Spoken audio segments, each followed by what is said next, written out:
American innovation $1 നാണയ പരമ്പര ഒരു ചരിത്രയാത്ര. അമേരിക്കയുടെ വളർച്ചയ്ക്കും നേട്ടങ്ങൾക്കും പിന്നിലെ ഏറ്റവും വലിയ ശക്തി എന്താണെന്നോ? അത് നൂതനത്വം അഥവാ ഇന്നൊവേഷൻ തന്നെയാണ്. മലകളും പുറകളും കടന്ന് ഈ രാജ്യം പടുത്തുയർത്തിയ ചരിത്രമെല്ലാം അടയാളപ്പെടുത്തുന്നത് അനേകം കണ്ടുപിടുത്തങ്ങളെയും പുരോഗതികളെയുമാണ്.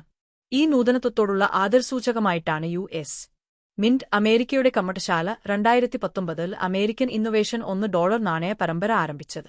2019 മുതൽ 2032 വരെ, അതായത് 14 വർഷം നീളുന്ന ഈ പദ്ധതിയിൽ അമേരിക്കയിലെ 50 സംസ്ഥാനങ്ങളെയും തലസ്ഥാനമായ ഡി.സി.യെയും കൂടാതെ 5 ടെറിട്ടറികളെയും പ്രതിനിധീകരിച്ച് 57 വ്യത്യസ്ത നാണയങ്ങൾ പുറത്തിറങ്ങും.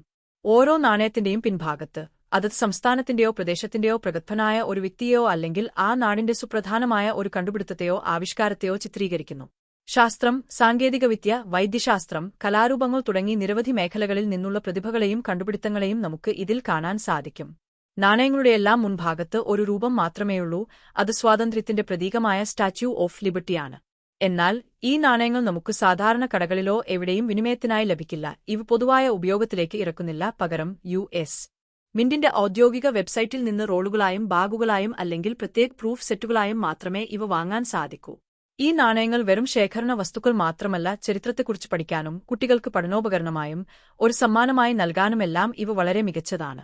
ഓരോ പുതിയ നാണയവും പുറത്തിറങ്ങുന്നത് അമേരിക്കൻ സംസ്ഥാനങ്ങൾ യൂണിയനിലേക്ക് ചേർന്ന ക്രമമനുസരിച്ചാണ്. ഈ നാണയങ്ങളിലൂടെ അമേരിക്കയുടെ ഇന്നൊവേഷൻ ലോകം മുഴുവൻ അറിയട്ടെ.